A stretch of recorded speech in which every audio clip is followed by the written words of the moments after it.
Palmolive Soap, your beauty hope, and Luster Cream Shampoo for soft, glamorous, caressable hair bring you Our Miss Brooks, starring Eve Arden.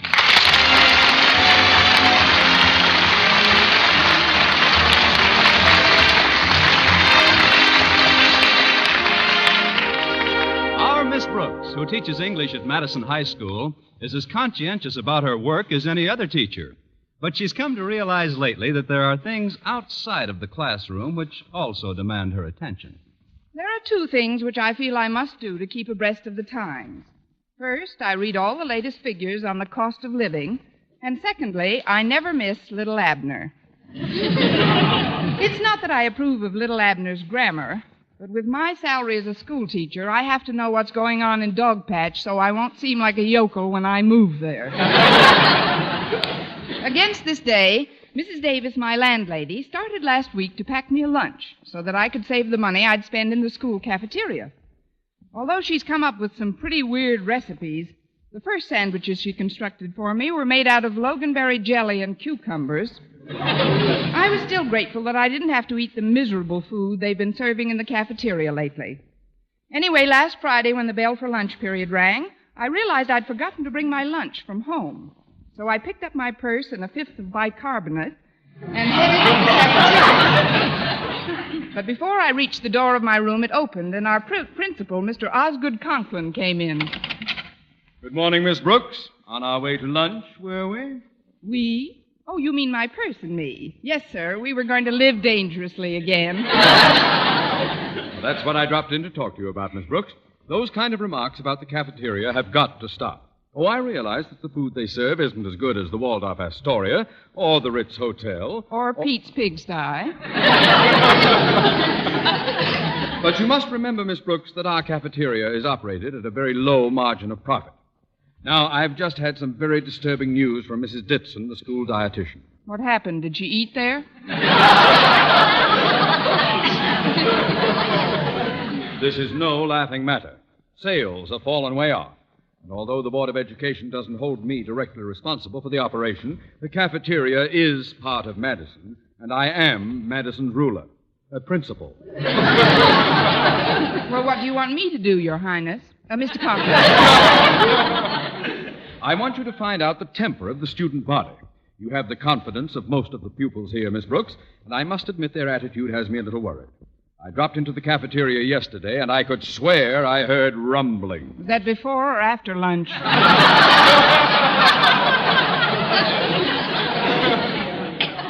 Very amusing, albeit extremely ill-timed. Now then, Miss Brooks, I'm counting on your cooperation. Will you carry the ball for me? Yes, Mr. Conklin, I'll carry the ball, provided I can have someone to run interference. You know, help me out. Someone like who, for instance? Someone like whom? Don't show off. Who do you want to help you? Well, I thought maybe Mr. Boynton would be good. The students in his biology class are very fond of him. They're not the only ones. Why, Mr. Conklin, you've been muscling into my subconscious. That is, I usually have lunch with Mr. Boynton, and, well, together we... Very well. Draft him. Aye, aye, sir. But impress upon him the necessity for discretion. May all be just a tempest in a teapot.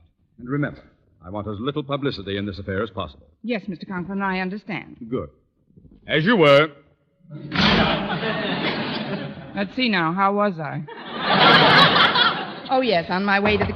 Come in.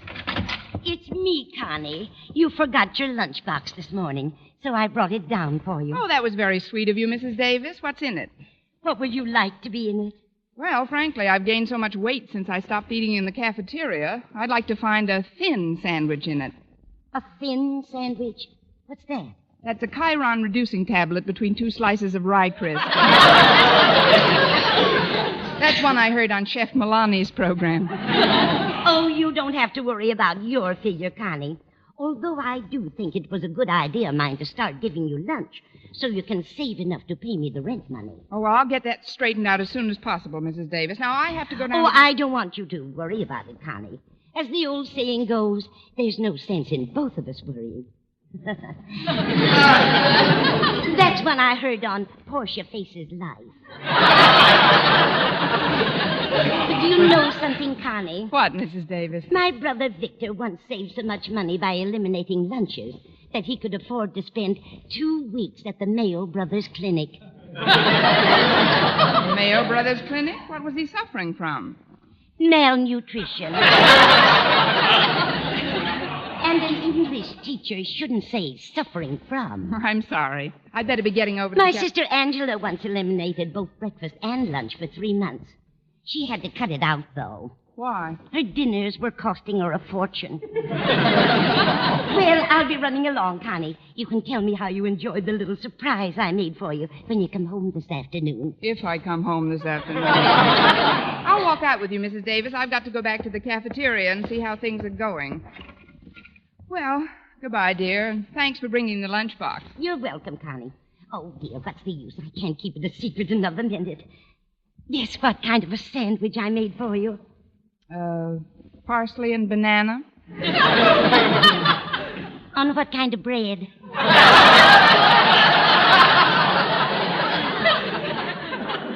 Gluten. I hope you enjoy it.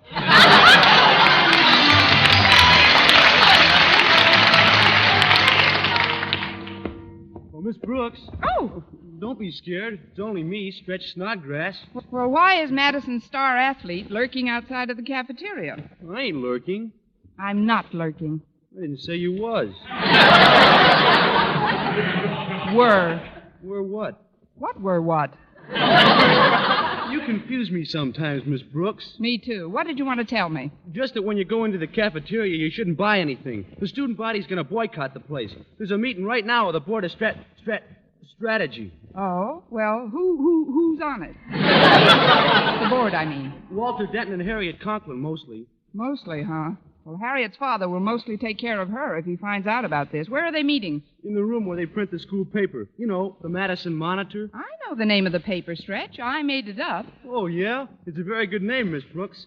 Madison Monitor. What I like about it, it rhymes. It rhymes? With what? Well, I don't know with what. It just rhymes. Madison Monitor. See what I mean? If I did, we'd both be in trouble.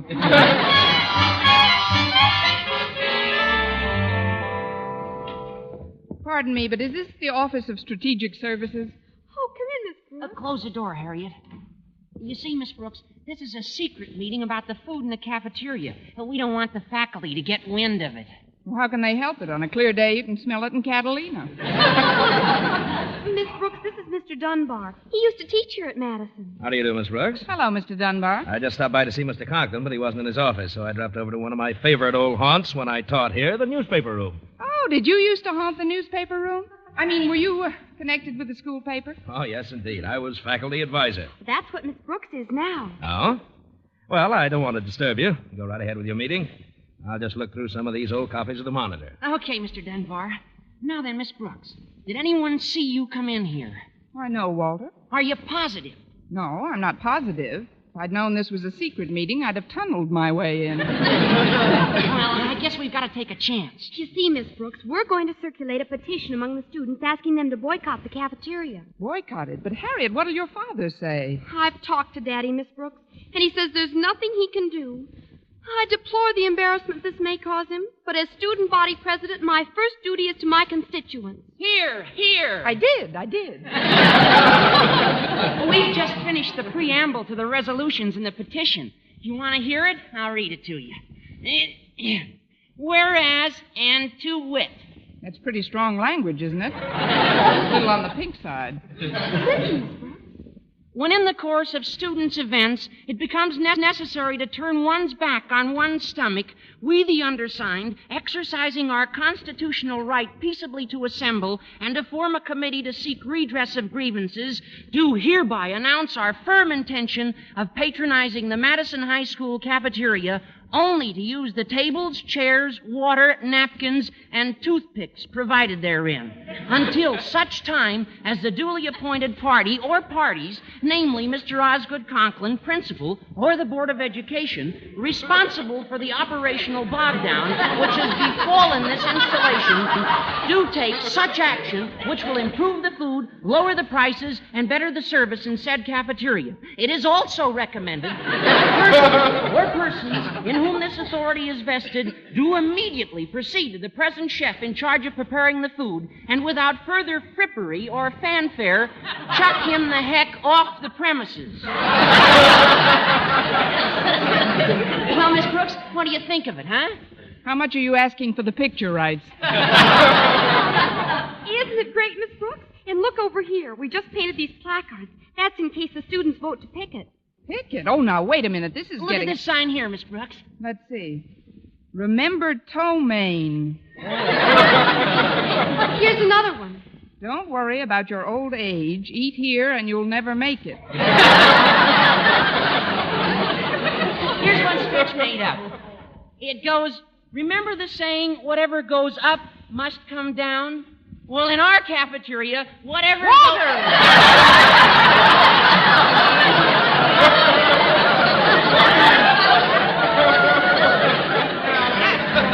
far. There must be some other way we can get conditions improved. What you kids are suggesting is practically mutiny. Now, I know the food isn't very good in the cafeteria, but... Just not very good, Miss Brooks? Well, pretty bad, then. Just pretty bad, Miss Brooks? Well, brutal. Hey, she's on our side. Here, Miss Brooks, take this sign. We're making you an honorary picket. But I don't want to be a picket. Don't you see, we've got to avoid all publicity, or Mr. Conklin... It's too late now. You're in this thing as deep as we are. I'm in this thing as deeply as you are. Well, this has certainly been an interesting little caucus, but I'm afraid I'll have to be running along now. Glad to have met you, Miss Brooks. Oh, thank you, Mr. Dunbar. Goodbye, Mr. Dunbar. So long. Goodbye, kids. Very nice fellow. Yeah, he used to teach English, too. Of course, now he's the editor of the Evening Gazette, one of the biggest papers in the county. He's been investigating conditions in the schools in this area. Oh, well, that's certainly a commendable sort of... investigating conditions. But he just heard me say the food here was brutal. So? So I want you to be sure and watch for my picture in the Gazette. Do you think it'll be on the front page? No, in Little Abner. There's going to be a new schoolmarm in Dogpatch.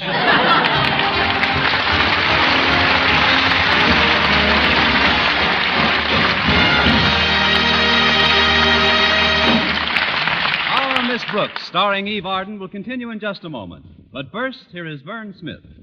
Ladies, what's your complexion problem? My skin's so dingy. Mine's oily. My skin's dull, coarse-looking. Doctors have proved that many complexion problems respond wonderfully to proper cleansing with Palmolive soap, regardless of age, skin type, or previous beauty care.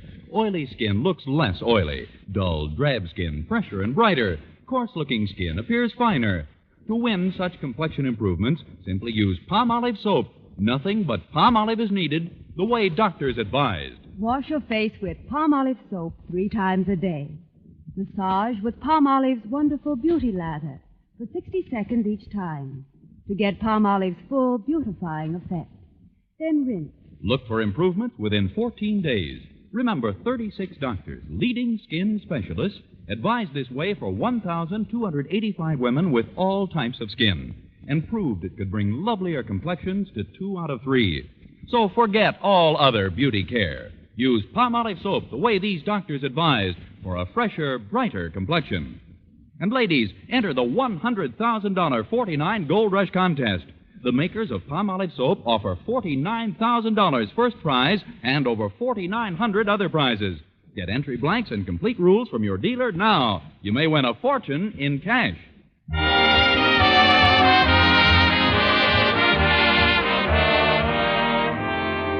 I finally prevailed upon Walter and Harriet to postpone the cafeteria boycott until I could talk it over with Mr. Boynton and report back to Mr. Conklin. Then I hurried down to the biology laboratory. Come in. Excuse me, Mr. Boynton, but I've got to talk to you about something. Could you come to the cafeteria with me right away? Oh, but I haven't been eating lunch in the cafeteria, Miss Brooks. I bring my lunch. Oh, I do, too. See, I've got my lunchbox with me. But I thought we'd go to the cafeteria for some coffee, and I could tell you... Oh, I've got a thermos full of coffee, and it's so much cozier than the cafeteria. Won't you have lunch here, Miss Brooks, with me? Well, Mr. Conklin, I tried. I suppose I could tell you what's on my mind after lunch. Oh, good. Sit right down at that table over there. Just push those jars to one side. All right, Mr. Boynton. Now... Ah! What's the matter? One of these jars just smiled at me. Oh, don't be alarmed, Miss Brooks. A friend of mine sent those to me from Africa. They're shrunken heads. if they're here for lunch, they can have mine. I'll just be a minute, Miss Brooks. I'm feeding my pet frog, McDougal. You remember Miss Brooks, Mac? Hi, Mac. I always feed Mac before I eat myself. Just like the cowboy stars do in those Western movies. They always feed their horses first. Well, good for you, partner. Of course, I've never owned a horse, but old Mac here is as close to me as any pet I've ever had. Yes, I know. Why don't we throw a saddle on him and go for a ride after school? Look, Mr. Boynton, maybe I shouldn't wait any longer to tell you what I discussed with Mr. Conklin. Please, Miss Brooks, not while Mac's eating. This is a festive occasion. Let's not talk about anything serious. I heard a brand new joke the other day. Would you like to hear it? I might as well. It's sort of a riddle. It goes, why can't a woman swallow her apron? I don't know, Mr. Boynton. Why can't a woman swallow her apron? Because it goes against her stomach.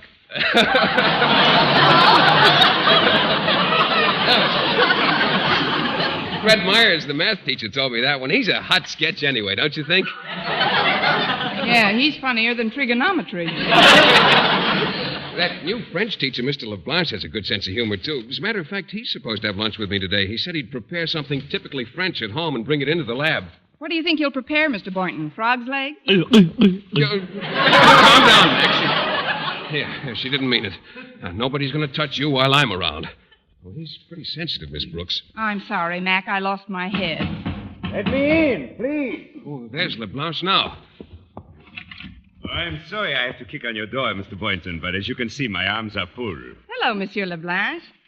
Oh, Mademoiselle Brooks. I'm doubly sorry my arms are full. Well, thank you, Monsieur Leblanc. And I'll meet you in the Casbah later. Just put that casserole on this table here by those jars. Oh, very well. Who are these, the Board of Education? Yes, African branch.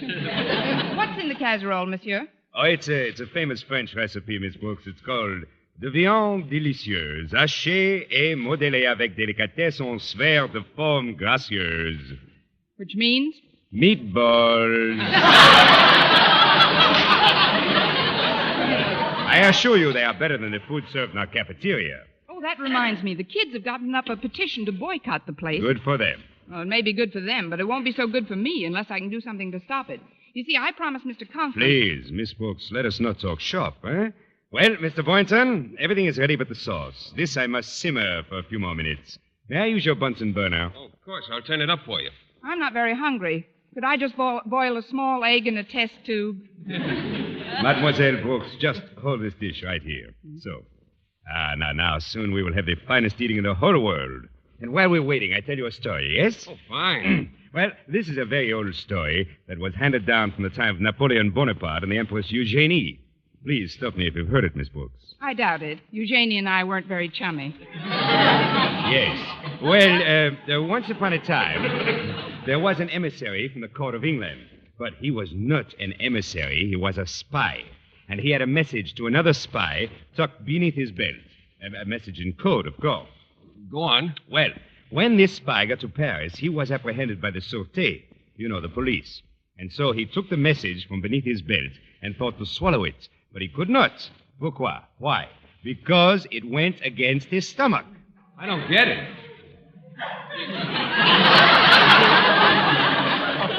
Wait, you say he had the message tucked underneath? Never mind, Mr. Boynton. He can explain it later. Should I stop holding this dish over the Bunsen burner now? My nails are melting. Oh, but of course. Here, let me smell it. Oh, delicious. Yes, it just needs one thing. Let me see. Mr. Boynton. Yes? Do you think we could persuade Monsieur McDougal to stroll through the sauce? He's only kidding, Mac. Now, take it easy. Yeah, that's the boy. There are some plates on that shelf over your head, Miss Brooks. Would you hand me a few of them, please? All right, Mr. Boynton, but I'm afraid I won't be able to join you right now. I'm too nervous about Mr. Conklin. If he caught us eating here instead of the cafeteria... Oh, will you please stop worrying about Mr. Conklin, Miss Brooks? I assure you the only reason he goes to the cafeteria is for appearance's sake.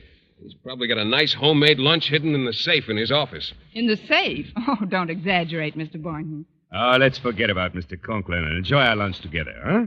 Just the three of us, like the Three Musketeers. No, I make a toast. All for one and one for all. All for one and one for all. All for one and one for... Wait a minute. We're drinking formaldehyde.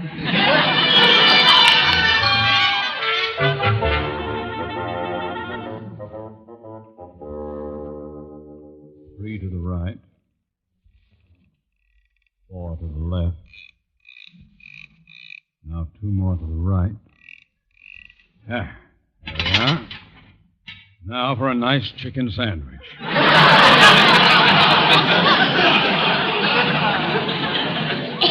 Just the way I like it. Plenty of lettuce.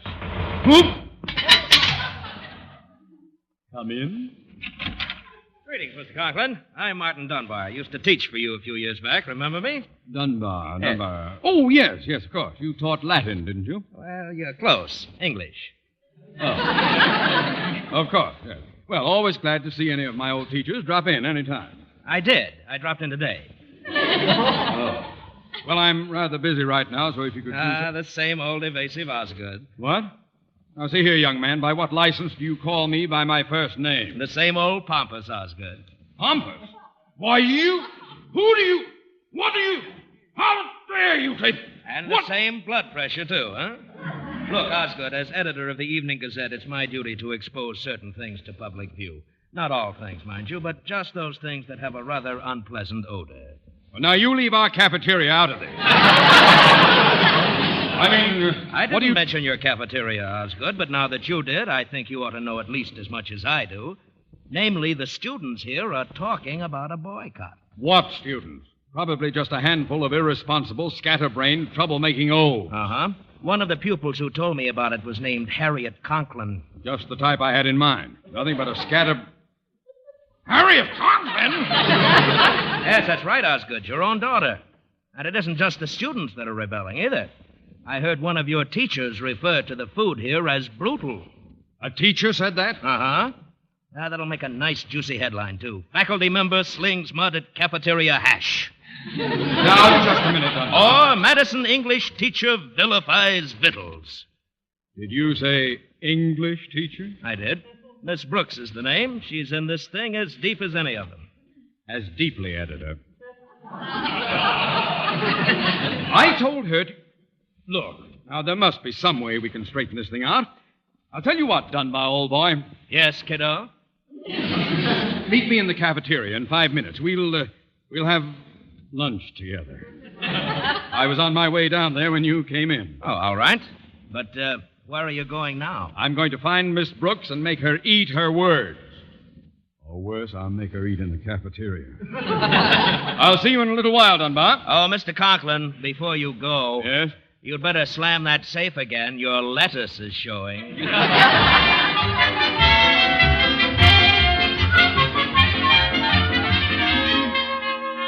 Voila, that is the end of the story. But if he had the message under his belt... Mr. Boynton, why don't you get another meatball under your belt and forget the story? Aha! Just as I thought. Oh, hello, Mr. Conklin. Hello, Mr. Conklin. Hello, Monsieur Conklin. Don't hello me, you culprits. Qu'est-ce que c'est, culprit? Mr. Conklin will tell you in a minute. Miss Brooks, I entrusted you with a mission. A simple mission that a child could perform, and you failed me. Instead of bringing me news of this insurrection, you joined it. Oh, but Mr. Conklin, There's no time for apologies now. I want you to run down to the nearest good restaurant and buy the best lunch that you can and smuggle it into the cafeteria. What's that I smell?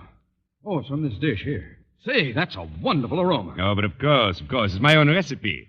De viande délicieuse hachée à démodeler avec délicatesse. 11 verres de forme gracieuse. Meatballs, eh? Are they really good? Oh, yes, sir. They're wonderful. Well, that saves somebody a trip. Bring the whole plate up to the cafeteria immediately, Miss Brooks. You are acquainted with Mr. Dunbar, I presume? Dunbar? Yes, we've met. Don't sound so innocent. According to him, you shot your mouth off like it was the 4th of July. Now get that food into the cafeteria immediately. But, Mr. Conklin... Immediately!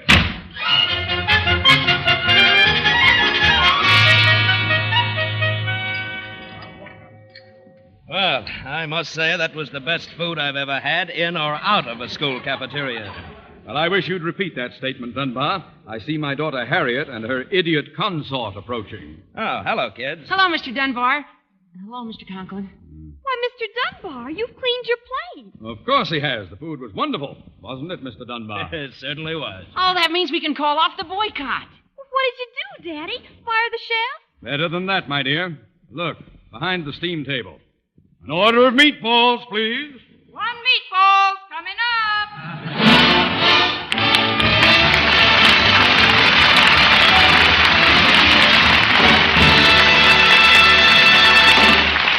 Eve Arden returns in just a moment, but first... Dream girl, beautiful luster cream girl. Tonight, show him how much lovelier your hair can look after a Luster Cream shampoo. Only Luster Cream brings you Kay Daumit's magic formula blend of secret ingredients plus gentle lanolin. Gives loveliness lather even in hardest water. Glamorizes your hair as you wash it. Luster Cream. Not a soap, not a liquid, but a dainty cream shampoo. Leaves hair fragrantly clean, free of loose dandruff, glistening with sheen. Soft, manageable. Gives new beauty to all hairdos or permanents. 4-ounce jar, $1. Smaller sizes, either tubes or jars. Tonight, try Luster Cream shampoo and be a Dream girl, beautiful luster cream girl. You owe your crowning glory to a Luster Cream shampoo. And now, ladies and gentlemen, we would like to bring to our microphone the Western editor of Radio Mirror magazine, Miss Ann Daggett.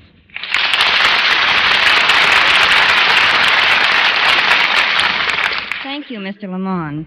And as you know, the current issue of Radio Mirror magazine is now announcing the results of its annual awards based on a poll of radio listeners all over the country.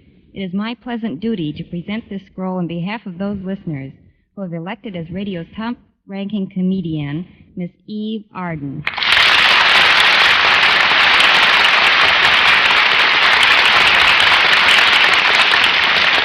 Thank you, Miss Daggett, and my sincere thanks also to you listeners who made this award possible. I'd like to say at this time that I'm certainly going to try in the coming months to merit the honor you've bestowed upon me, because I understand that if I win this scroll 2 years in a row, I get to keep Mr. Boynton. Thanks again, and good night. Next week, tune into another Our Miss Brooks show brought to you by Palmolive Soap, Your Beauty Hope, and Luster Cream Shampoo for soft, glamorous, caressable hair. Our Miss Brooks, starring Eve Arden, is produced by Larry Burns, written and directed by Al Lewis, with music by Wilbur Hatch. Mr. Boynton is played by Jeff Chandler, Mr. Conklin by Gail Gordon. Others in tonight's cast were Jane Morgan, Dick Crenna, Gloria McMillan, Leonard Smith, Gerald Moore, and Bill Conrad.